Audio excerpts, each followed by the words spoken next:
a process right now to get it over to Restream. So one sec. Okay.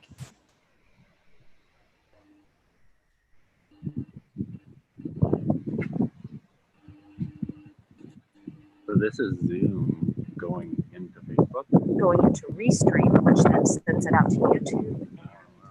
All right, you guys are live. Well, we want to welcome everybody to the Marine Mammal Center. I am Jennifer Bushman, and I have with me Dr. Sean Johnson. And we are going to talk today. I mean, it's World Oceans Day.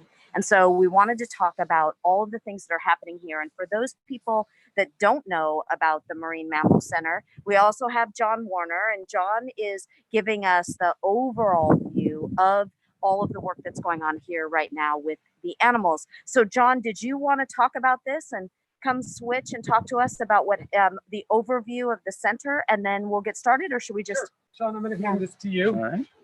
Just say later when that comes up. Okay. And then here is... I'm going to stand like this so Yeah. that I don't have to wear this. And here is John, and he's going to tell us all about the center.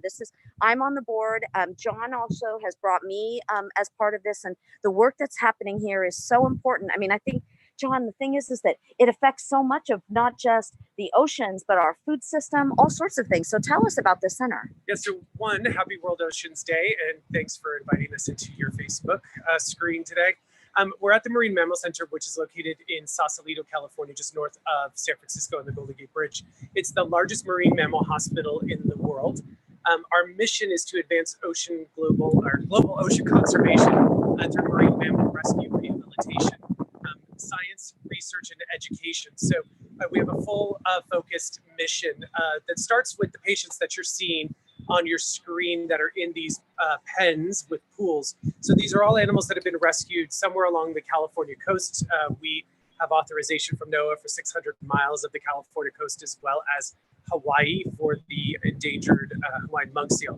So you're seeing some of the animals in here, which we will go down further, closer to the animals, show you more up close and personal, and Dr. Sean will talk more specifically about the patients, why they're here, what their treatments are, what the timeline is for us to be able to release them. But that represents the rescue and rehabilitation work. So we've got about 100 staff that work for the Marine Mammal Center and 1,400 volunteers. So most, if not all, the work that we do here is because of volunteers. It's roughly around the equivalent of $5 million worth of labor per year that we are receiving through our great and wonderful volunteers. So we have this location here in Sausalito. We have a location in Monterey, and then a location near San Luis Obispo. Those two centers are triage centers. So we'll rescue animals, especially down in those areas. A good amount of the animals that we get on a yearly basis come from there. They're brought to those triage facilities. They are stabilized, given some food, a quick checkup, make sure that they can be transported the next day up here to the main hospital, where they go through an admit exam and then a personalized care protocol depending upon the issues that they face. I think Sean's going to talk to you a little bit more about malnutrition being one of the main causes for the patients to be at the center right here. That obviously relates very much to the work that Aquaria is doing, aquaculture in general, and the need for us to maintain and have our fish stocks thrive out there in our ocean environment. So another pillar of our work is education, very much focused on changing hearts, minds, and behaviors that are in service to a healthier ocean. We do that through the visitor experience. We're doing it virtually right now, but normally we'd have around 100,000 people come and visit our center on a yearly basis. We've got a program called Ocean Ambassadors. It's 5 years old now, and that is a middle school curriculum. It's a full year STEM-aligned curriculum for middle school students. Right now, we're at about 6,000 students in schools throughout the Bay Area participating in this program. It includes 2 field trips, bringing the students out here to the center, and then one that's usually on the bay through a ferry partner that we have, where the kids get to see the animals in a healthy environment after seeing them here at the hospital where they're sick. Our main goal is wild release. So everything we do is in service to getting the animals back out into their ocean home. And through the care and rescuing, we also do a lot of research, which I know I'll leave to Sean to talk more about. But every animal that comes in, every animal that survives, every animal that doesn't survive, tells a story and is part of our research efforts to find out what the cause is, how to prevent those things that are bringing the animals in here, to learn more about the intersections of human health and animal health, of which domoic acid is a great example of one that is pretty consistently causing interruptions in our food chain supplies, especially when it comes to crab season, crab, et cetera, which I think crab season already was canceled this year. I think, yeah, because of it. Sean will confirm that. But it's a neurotoxin that affects our animals with seizures. Can sometimes get to be such a big problem that the survival rate is extremely low. We've got a few patients on site now that are suffering from domoic acid toxicity. I think the prognosis so far is pretty good for the ones that are here right now. It takes a lot of IV fluids, food, and rest. So with that, that's sort of an overview of what the center does, what we're focused on. Let's sort of relates, and then I think we can start talking about some individual patients and continue that mission story. And continue it throughout. And tell us a little bit about the history of it. How did we get here? Yeah, great question. As we walk down, do you want me to hold the phone so that's we're not playing the mask game? And then we'll all go downstairs, and then Sean will take over. So the center started 44 years ago, right, Sean? 44. Yeah, 44 years ago, and was the result of three really concerned citizens here in Marin County who were seeing increases in marine mammal stranding on the local beaches. This has a lot to do with the Marine Mammal Protection Act that was extremely successful in helping marine mammal populations rebound from pretty much near extinction in both our sea lion, elephant seal, and other species. The numbers now are pretty healthy, but back then, every time a marine mammal washed up, it was really important to see what was going on, get them back to health, and release them. So these three volunteers came and to this particular location, which was an old Nike missile silo site for the US military.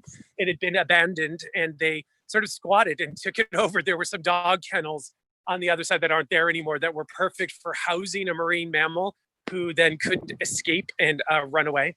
And they would feed them, do what they could back then to great success, and then release them back into the wild. And that's what started the Marine Mammal Center. So I'm going to hand this back to Jennifer. Yes. And I will take that from you, Sean. So we've come down to the other side, and I'm going to hand the phone to Sean. That was kind of smart, right? If we have been walking up, we've got our masks on. Let's go on through. Right. You can start to give us a sense of where we are and what we're doing. Great. Yeah, what are we looking at now? Is that my phone? No. Okay. I think it's oh, it is. Okay. Well, you know. We're down here on the front row, the A row, and we, as John said, we're the largest marine mammal rehab center in the world, and that's based on the number of animals we care for every year, which is typically an average between 800 and 1,000 animals a year. So quite a few, and part of that is because we live in this amazing environment with this amazing ocean that supports so many marine mammals, with sea lions, elephant seals, and harbor seals as our primary patients here. But you'll see later today, we also have some of the endangered Guadalupe fur seals on site today. And often we'll have southern sea otters, which are endangered and endemic to the California coastline here. So really, as John mentioned, with the Marine Mammal Protection Act and us having a healthy ocean system, their mammal populations have rebounded from their prehistoric or pre-hunting days. And now we're learning so much about how these animals can tell us about the health of the ocean. So let's talk about, because this is a call center. So how do we primarily hear about what's happening with the animals and then for them to get to here? So maybe start from the beginning of the process and then we'll, Yeah. Well, through this door here is our vet offices and our response offices.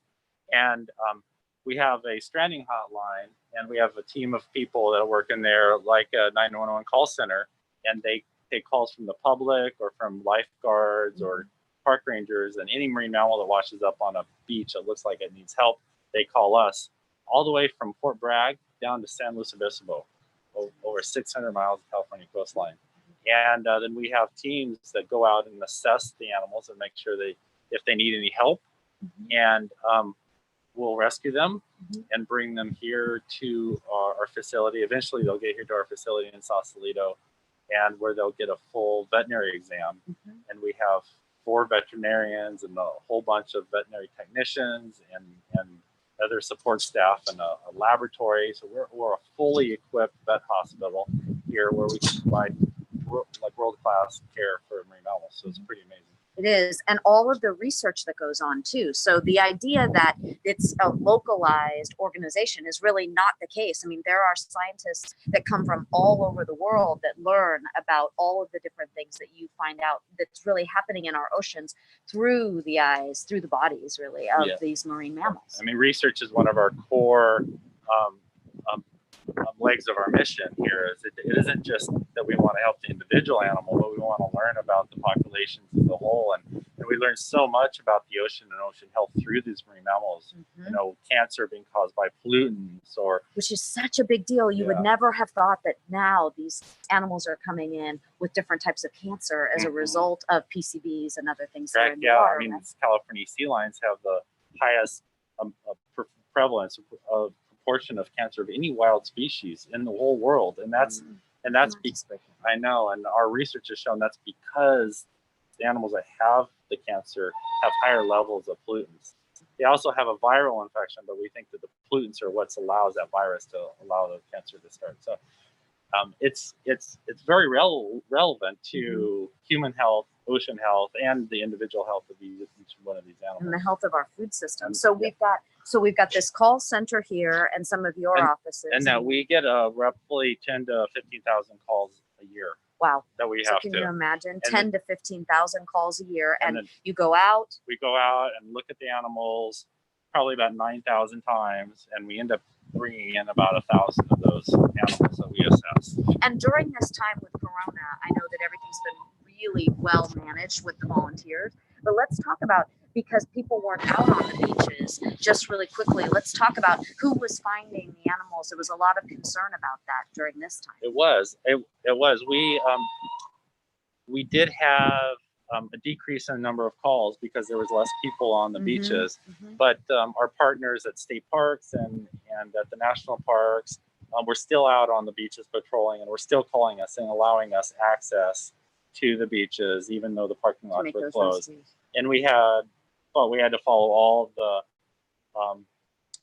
the social distancing and guidelines to make sure that we weren't mixing too many people or interacting with the public, so that we were protecting our volunteers and our staff appropriately. Makes sense. So now let's walk. Should we walk down this way? Yeah. We've got John here. So where are we going? So we're the first pen that we're going to look at here that has animals in is this pen here, and these are some elfin seal pups that were born probably in February and March, and most of their cousins and kin were out at the ocean free feeding. They're all weaned, but this set here developed a parasitic infection, a lungworm infection, and probably prevented them from successfully surviving.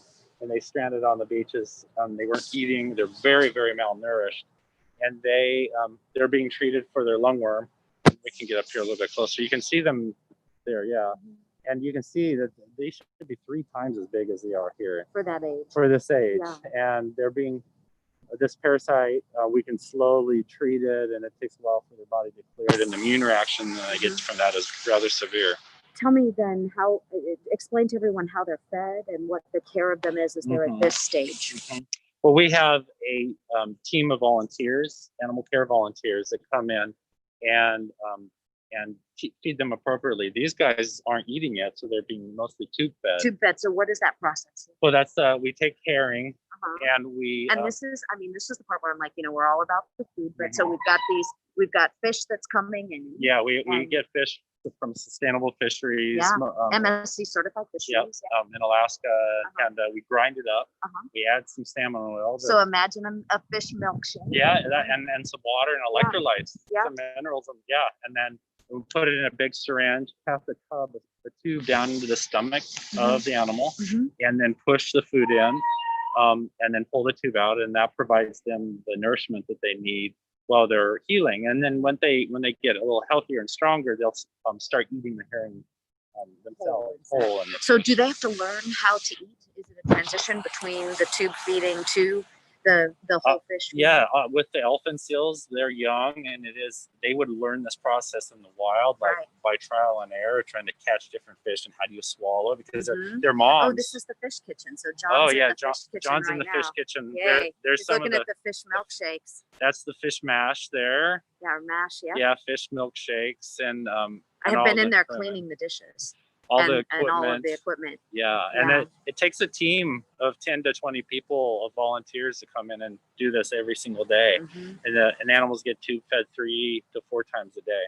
Give everyone a sense of how much fish do you go through in a day, just on average. Oh. I know you can't say when everything's full. Well, when we are busy, we're using 1,000 pounds a day. Can you imagine? In March, April, May, we're definitely using 1,000 pounds of fish a day. Mhm. Yeah, it's just an incredible thing. Yeah, and we use over 100,000 pounds of herring a year. I mean, can you imagine what it takes just to keep this going? We were talking about this. I know I'm running a campaign to get donations for the Marine Mammal Center today. That's right. You want to? Yeah. So this, unfortunately, our volunteers have already fed the animals for their afternoon feed, but I can show you that this is a stomach tube that we use, and we pass it down into their stomach, and you have to restrain the animals, but after they learn that they're being fed, they don't fight the stomach tube. And then we would fill these syringes up with the fish mash, and then just attach it to the stomach tube and push it down into their stomach, and then crimp it off and pull the tube out. And this is very, it can be very risky. If you accidentally got the tube down into the lungs, that you could put the food in the lungs. So it's our volunteers go through a lot of extensive training and practice and years of experience to be able to do this. But we can, if you have the right desire, we can take pretty much anyone off the streets and get them to feeding our young animals. I think that's one of the most incredible things about the center is, so just in case you missed it, I mean, almost 1,500 volunteers, right? And 100,000 volunteer hours, right? A year. So just imagine what the value of that is in terms of needing to fundraise to have that dedicated of a staff. And some are very experienced with animals, and others, of course, are just learning, and you kind of bring them along. We bring them in. There are opportunities to bring in, and we have some animal care volunteers who've been doing this for almost 30 years. Isn't it? It's just extraordinary. Extraordinary. It really is. And you think about during Corona, these different cycles that you've had to put people on so that they come in and they're only in one shift with the same people. We've had to do a lot of shifting of how we operate because of the restrictions and protecting our people and not mixing, because these animals can't get fed without our essential volunteers. Mm-hmm. So where are we now? A little bit. Let's go one more corridor here. So we're going down the corridor here, and we have raised pools along here. We have 24 pools. We have this amazing closed water system that recirculates the water and disinfects it with ozone. We don't use any chemicals like chlorine or bromine in our water. Really high-tech water system that we have here. We're so close to the ocean, you would think that we would have seawater, but we never connected us up here on the hill with the ocean, so we make our own seawater. So they're talking to us now. And so now we're in the middle of the corridor here, and we have some fur seals that you can see there that John is getting. And this is a northern fur seal pup that was going to be 1 year old in November, I guess. And it's missing its guard hairs. It's missing the hair, the long dark hairs, and that's why it looks blonde. And what does that mean exactly? Why is it missing it? And we're not really sure. Well, we see some animals that come in with them losing their hairs. They have 2 layers of hairs, the guard hairs, and then the inner keeps them warm. Yeah, that's right. And sometimes all their outside hairs, and we're not really sure why. We're always trying to get samples and try to understand if there's a disease process here or nutritional. Right. I think some of it is probably nutritional. And then the other fur seal we have in the back there, the darker colored one, is a Guadalupe fur seal. Very rare. Yeah, there's only about 12,000 of them in the world, and they all live down in Mexico and breed down on Guadalupe Island, and then they forage off the coast of California and Washington here through the first 2 years of their life. So these little Guadalupes are weaned in June of last year. They're out here off the coast. looking for food. Uh-huh. And this time of year, the younger ones, for some reason, they start stranding on our beaches up here in California. And we're trying to study and try to understand why we've seen an increased number of the Guadalupe stranding recently. Talk about the endangered species and the other ones that we serve as well. Mm-hmm. So the Guadalupes are a threatened species and endangered in Mexico, different classifications, but they're very rare and they're really endemic of Mexico. The northern fur seal here, you rarely see them in California. The only there's a population out on the Channel Islands.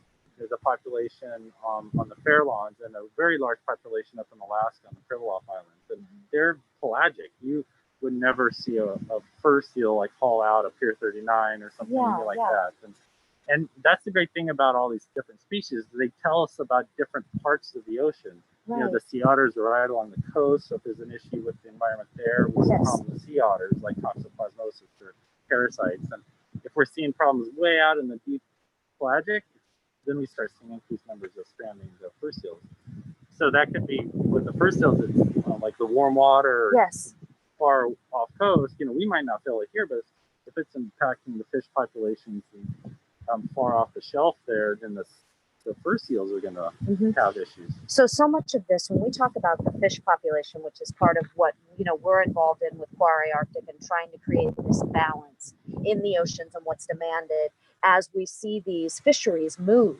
So a lot of the fisheries move, right, because of the different temperatures in the ocean. And their instincts are going to be in one specific area, and then what happens when they can't find the fish that they need? Is that partly due to overfishing, but it's also climate change, right, and the warming of the ocean? It's a combination of both, especially back in 2015, 2014, when we saw huge numbers of sea lions stranding, and with putting satellite tags on the females to understand why they weren't able to feed their pups and why the pups were stranding, we found that the increased ocean temperatures off of California here were dramatic. 5, 6, 7 degrees increase here. That pushed all the fish farther north, deeper down in the water, farther out of sea. But all the sea lion moms and their pups were on the Channel Islands, so they couldn't go far enough to find the fish. So they weren't eating enough food to produce milk and feed their pups. So then all the pups were desperate and dying and just basically jumping in the ocean and washing up on our beaches. And that corresponded, with when the ocean temperatures aren't optimal for the fish populations decline.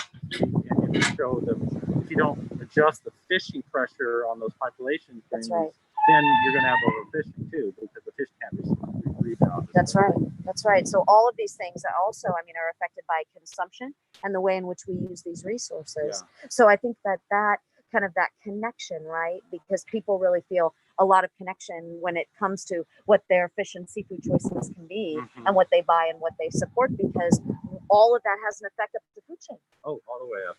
Yeah. So and unfortunately, sometimes the fisheries, as humans, we're not reactive enough to understand that the fisheries are declining because of the ocean conditions, and then we push the fisheries to too low a numbers that there isn't enough to share with the marine mammals. Well, I think that's our whole thing, is we have to leave enough to share. Yeah.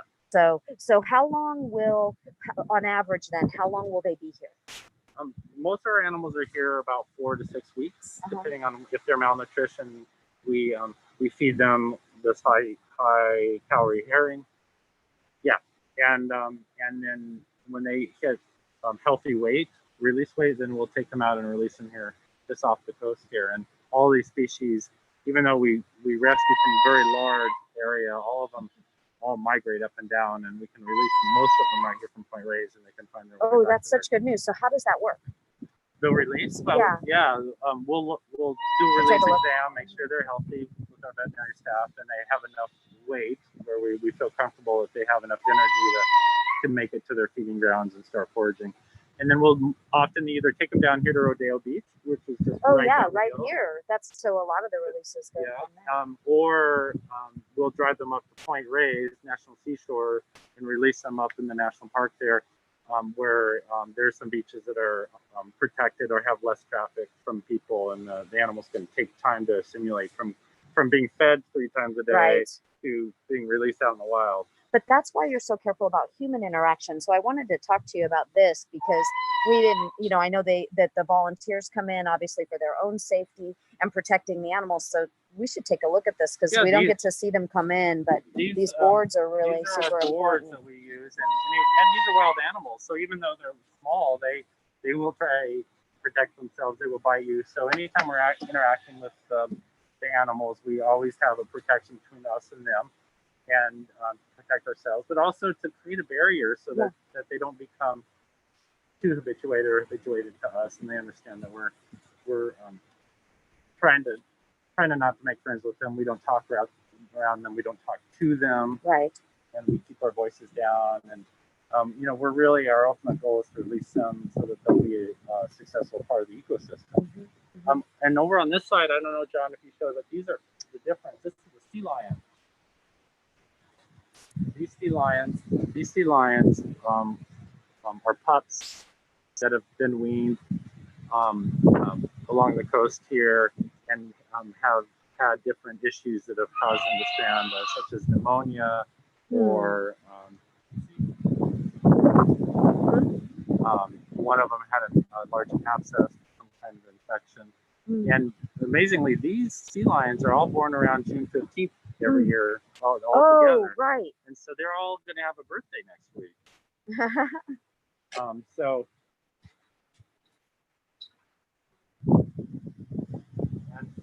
I'll protect John here.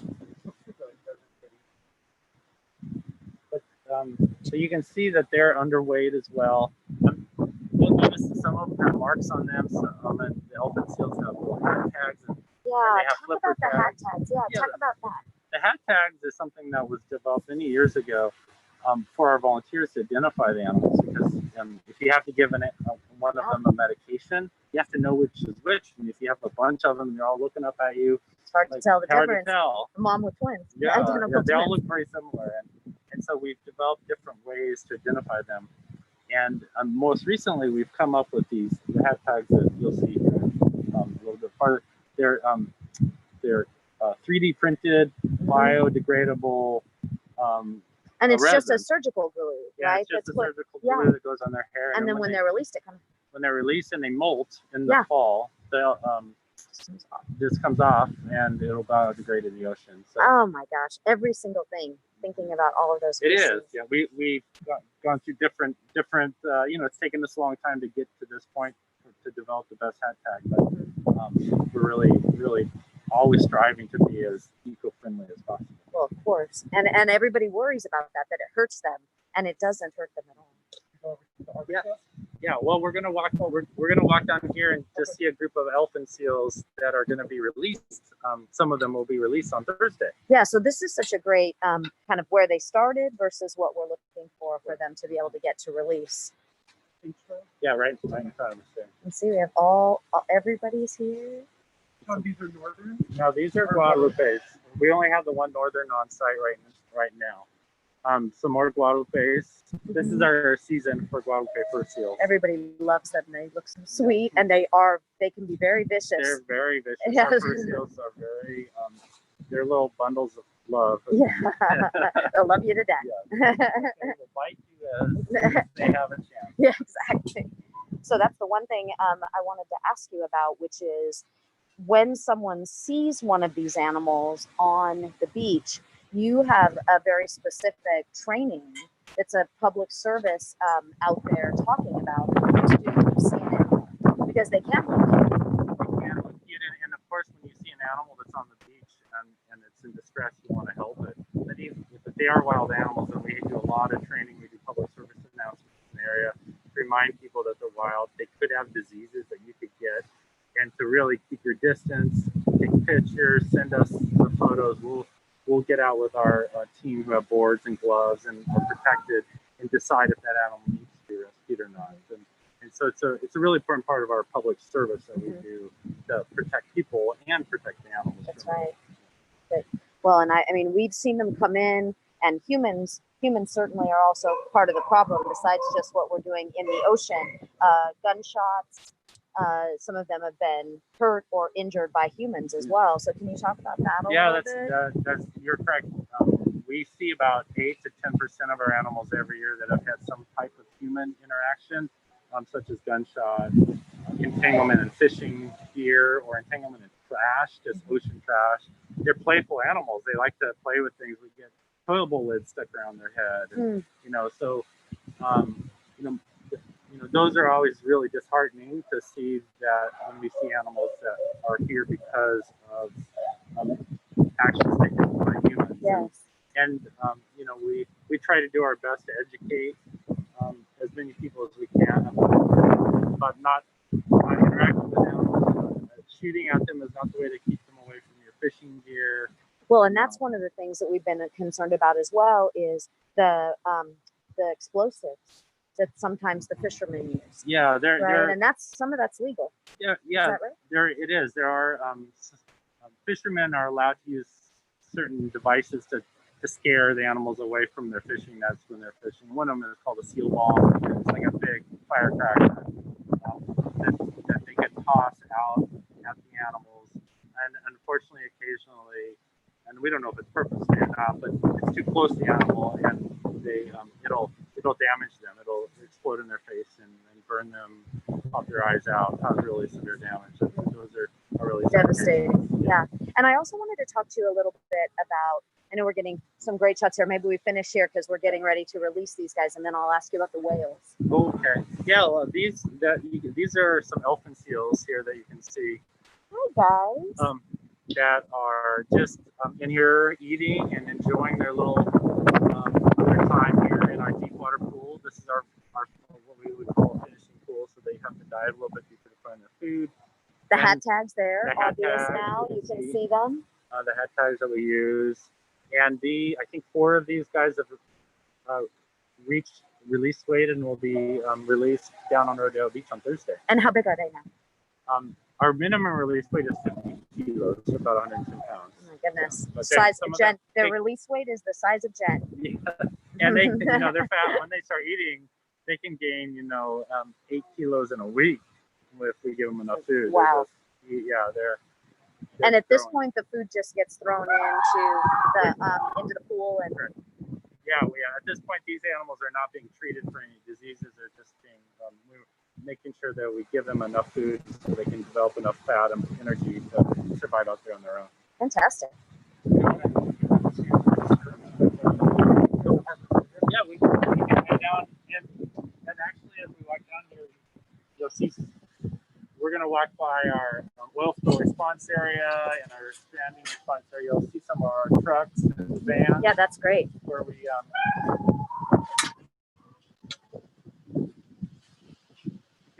here, and actually one of our boats too. Oh yeah, that's fantastic. So it's it's really amazing to me that all of the enter that this takes. In terms of all of the vehicles as well as the crates, everything. Some people recognize all the crates and all the equipment it takes to rescue the animals safely and transport them with our trucks and our vans. Because we have 3 centers down in San Luis Obispo and Moss Landing, and so we're always transporting animals up and down the coast. And we also, this is actually our oil spill response. Or even though it doesn't look like it, but if there's a big oil spill, we're partners with the World Wildlife Care Network, and they would come and bring their transport equipment here. We can bring on birds and other animals here. Marine mammals would stay here for treatment, and other animals would go to the bird facility. So amazing. Where a lot of us are trained in casual training and other positive materials. And I think John saw back there, but one of our boats is back there, and that's for our whale response. Right? Yes, let's talk about that.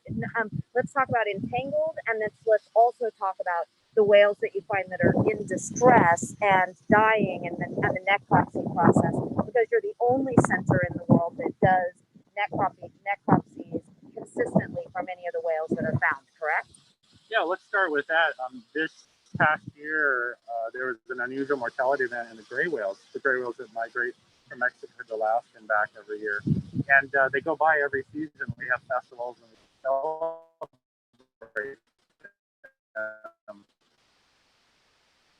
Last year, hundreds and went from Mexico to Alaska, and we didn't really know why. Here we're okay in the ocean. They were seen normal, but we were learning up in Alaska, the sea ice was melting so rapidly, and the conditions up there were changing so rapidly that the whales were unable to find enough food all summer long. So when they were migrating back down, They were starving to death, Yep. or they would give birth to their calf in Mexico, Couldn't get but back. they couldn't make it back. Mhm. And here, just in our stranding area, right next to the area, we had 12 gray whales that stranded, and we were able to perform complete necropsies on them, go out with our team and look and take samples and dive deep in and try to understand why they were dying. And almost all of them were malnourished, underweight. But what we found is half of them had also been struck by ships. And so what the theory is that they were malnourished, underweight. They came into San Francisco Bay to get out of the ocean, to be protected. Maybe some of them were trying to forage. Some of the feed off the bottom. Right. So, Yeah, I was going to ask about that. What do they eat? Because that's also a little bit confusing in terms of those fisheries we were talking about. Yeah. So gray, every marine mammal has its own niche. The gray whales eat all the copepods and the snails and the things that live in the mud. So they scoop up on the floors. They scoop up mud in their mouth and they squeeze out all the mud and they swallow everything. And they just do that for months in Alaska, and they get a lot of nutrition that way. So they're not eating fish per se. But those trawls that take things off of the ocean floor in addition to the fish. Yeah, could damage that. And basically, any type of climate change disrupts the whole ecosystem. So ice melting decrease the number of krill and other organisms that would lead to these causing these other snail populations to be robust. And yeah, so it's just a really complex system. And we see the outcomes of that with the marine mammals. So the whales were coming in, you were doing the necropsies, and you were finding it was an issue about malnutrition. Yeah, malnutrition. And we're ongoing studying. The whales are on their way or on the way to Alaska. We had a couple of them strand this spring here for malnutrition. Biologists in Mexico said that the calf production was really low this year. So they, the whales that did make it to Mexico didn't have calves because they were underweight. So we'll see what happens this fall when the whales that are in Alaska are heading start back. to migrate again. And then what about? We work with our NOAA partners and other organizations to respond to entangled whales that are entangled mostly in fishing gear, mostly crab pots or other pot fisheries. And we saw a huge increase in the number of entangled whales in the last few years. And at first it was like, what's happening? Why are we seeing this increase in whales? And it went from like 10 to 12 in California a year to like 45. It was a huge number of increases. And what the science is showing is that with the ocean changes, the fish are moving, like we talked about, and the anchovies start to move into shore closer into where the crabfish. Yeah, that huge anchovy school that came into the bay was one of the reasons why we saw so many whales. In the bay, right? Because the whales are following their food, and their food brought them into danger, into risk with the crabfish, the fish, and with the ships that are having shipping traffic here through the Golden Gate Bridge. It's a real swing area here. So, the consequences of ocean change, climate change, you see them in these animals and animals that we're responding to. You would never predict that increased ocean temperature changes and upwelling changes in where the anchovies go will cause this endangered humpbacks to be entangled in fishing gears.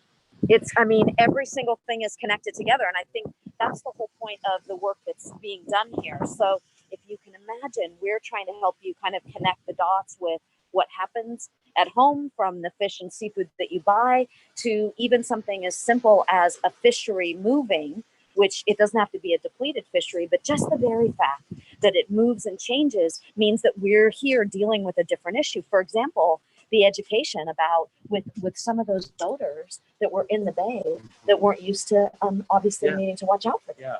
We typically don't get large whales in the bay. We have harbor porpoises and a bottlenose dolphins, but the sailing community, the boating community didn't know how to handle these large whales and what the rules were because they've never had to deal with it. So that's something that through our media team and PR team, we're working on developing guidelines to and educate the boaters, because it seems like the whales are back here now. They're coming back every season. There's some right here, right now in San Francisco Bay. Yeah, and everybody gets so excited about seeing the whales, but really honoring where they are and what's going on. Like, for example, the big sailing events, you know, when we have the big sailing events in the bay, and teaching them as well on, because there were so many boats in the bay. And that large sailing event that with the big catamarans, we were out observing, looking for whales, and we're keep filtering that information to the handlers so that if a whale was at risk of potentially getting on the race course, that they could shut down the race course. And they did delay some of the racing because of whales. And this is something we didn't even have to worry about a few years ago. No, that's exactly right. Now So we're down here at our Harbor Seal Hospital, and these are little Harbor Seal pups that were born in the last month or so. Can you see them? Mm-hmm. Yeah. And they often come in at just a couple days old. You know, they'll get displaced from their mom. Yeah, and explain why that happened. Well, I mean, sometimes we don't know. They just end up washing up on the beach, and something happened to mom, or they got separated. Other times it could be human issues. You know, harbor seals will give birth pretty much anywhere they don't have real defined rookery areas, and or the waves can wash them out, and if it's kind of sometimes like a baby bird. If the pup gets on a really busy beach with lots of people, the mom won't come back for it. But often we'll put signs up and we'll watch them if they're really young and healthy, and sometimes at nighttime the pup goes, and so we assume that So you'll wait. Yeah, we'll wait. We'll assume that the mom came and retrieved the pup, and that they're going out. And that's the other thing about the fisheries changing locations. That's a problem, right? Because if they have to go out further and further to fish, then they're going to be away from their pups for longer, and then there's the chance then that they're going to get separated. Can you see this little guy by the fence? We can. Yes, He's we looking can. up at us. Yes. And I feel like I love what they sound like. They're calling for their mom. Their mom. They are. Mom. And it's not surprising that we have a separate group of volunteers here. A lot of them, we call them Harbor Seal moms. And a lot of them are neonatal nurses or work in the health profession. We treat these just like a neonate. They don't have an immune system when they come in here. We have to not let them get exposed to all the bacteria and other bugs that the topside animals may have. We change our clothes when we come down here. So for the first 4 weeks or so, they're very susceptible to disease and stress. So I love it when they're calling out for their moms. Should we go up to the picnic area by the ocean to do our final? Yeah, let's do that. So one of the things, we're in this really beautiful location, and we talked about how it had been a missile silo, which here we are turning something good from something maybe that we're not so sure how good that was. We just want to say, actually, before we started, we had the fighters fly over. We had missiles to mammals. Our Harbor Seal Hospital here that is the only original building on site. It was the command center for the 19 silo site. That was built here in 40s. But I mean, the infrastructure that's down below where all of the water filtration systems are is all from those tunnels. That kind of stuff, or we can just skip it. Yeah, no, well, so this is such an important part of what's going on that I think we should to show it. Yep. So everyone, we just want to give a warning that there is a necropsy going on. Do we know of what? I don't know, but we'll find out. And so look away if it's something that would be upsetting to you. But this is to talk about this because it's such a significantly important part of the work that's done here. And this is all of the science. Talk about the freezing of the samples, how you store things to compare year over year, all of that. One of the most important aspects is we want to understand what's impacting these animals, and unfortunately, all of them that we rescue, and everyone that doesn't survive gets a necropsy or is an autopsy by our team of lab team and pathologists and veterinarians, and to first determine the cause of death. Second, to better understand, could we have done something differently or more to have treated them. And third was to collect samples for all the research projects that we have ongoing, about 40 different projects where we collect samples for collaborative research projects. And we can get a little bit closer so we can see here. Yeah. Maybe all this on, but is this Sea lion? Juvenile sea lion. A pup. That's great. So here is so here's Emily, our veterinary intern, who's doing a necropsy on a sea lion pup. And I don't know exactly why it died, but Emily is going to make a diagnosis and take some samples. And we have 9 ultra low freezers that get to -80 that stores all our samples. And yeah, you can. Everybody can look back if you wanted to if you had turned away. This is where we've made so many of our scientific breakthroughs, is through looking at our animals in the necropsy lab. That's exactly right. And I think this is such an important part to understand, is that when you can compare year over year, as you see things like domoic acid outbreaks and consistency, then that's really where, when we talk about, you know, every day is Oceans Day and what's going on, we can start to give that history and be able to make suggestions on changes, on policy, and all of that. I mean, certainly with the wing from the win with NOAA, that becomes a significantly important part of it when you can show that history and show when changes need to be made. It's really, when we collect a sample, we don't always know what we're going to do with it, but then something happens and we want to have a baseline sample. We want to know what's changing, and we can go into our archives, we can go into our data, and we can help answer those questions. It's really amazing. It's such an amazing part of it. And don't you also have hospitals worldwide then that are also asking for information? So it becomes an important resource too when something's happening with other areas of the world. It does. And we have a very robust training program here where we bring in veterinarians, veterinary students, technicians, people from zoos, where we train them how to collect samples so that hopefully we're getting. We should show what are we looking at here? Yeah, with the ghost monster, ghost net monster. So this is a display that we have here to demonstrate some of the things that are impacting the marine mammals here in the ocean. This is nets that were removed from a stranded sperm whale. Over 400 pounds of netting, mostly fishing ghost nets, were consumed by this adult sperm whale, and it eventually clogged up its whole stomach and digestive system, and it died.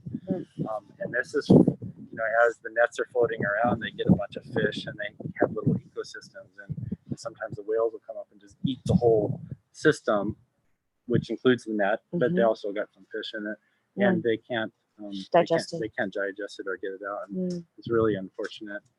So this is an education display to really show the impact of why ghost nets are such a problem in the ocean, and how they can impact some of the most amazing animals. That's right. It really, in that form, is very startling too. You see it all together, then hopefully you want to make significant change. And I noticed that, you know, he's all masked up too. We're following all the guidelines here at the Marine Mammal Center. Even with our elephant seal bronze. Very good. So should we go there? I think we should. We want to maybe show you the view just really quickly and show you looking over Rodeo Beach. And you'll see how important this entire region is and why this ended up being based here, because it's such a stunning area. This is all closed right now. I think you just said, John, that they're looking at reopening.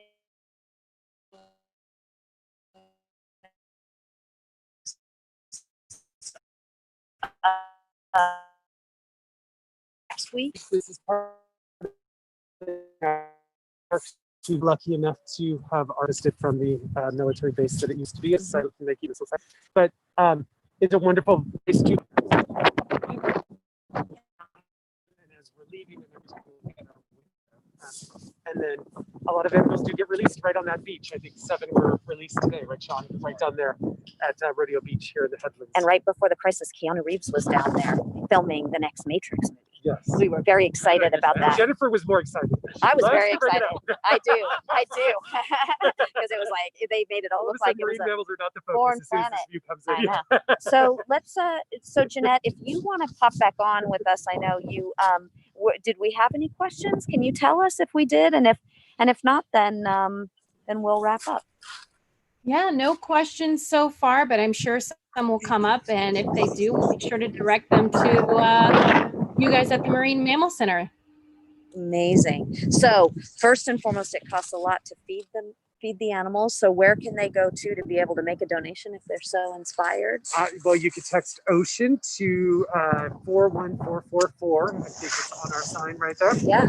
Or our website, which is marinemammalcenter.org. And you, of course, can look up all of the different Earth Day Eats campaign. We've had a lot to talk about in terms of how Quare's role, like Quare Arctic's role is in preserving all of these wild resources and the balance of what's needed for our animals as well as for humans. And thank you so much too for coming and joining us. We really appreciate everyone being out here. It's a beautiful day and it's just great to spend it with you. So thank you so much. And thank you. And thank you to everything you're doing in terms of creating sustainable fishing systems that will allow us to heal these oceans and heal the living creatures in it. So really appreciate everything that you're doing at Aquarium. Hope to get up more a part of it. and hopefully I'll get up there to the Arctic Circle and check it out, right? We're gunning for that. Well, thank you all very much for joining us. Remember, follow Seafood Watch, look for sustainable seafood, both the way it's reared, the way it's harvested. And every time you make that choice, you can remember these beautiful animals. They're going to appreciate all of your effort to make sure there's enough left in the ocean for their dinner too. Take care, everybody. Bye-bye. Bye.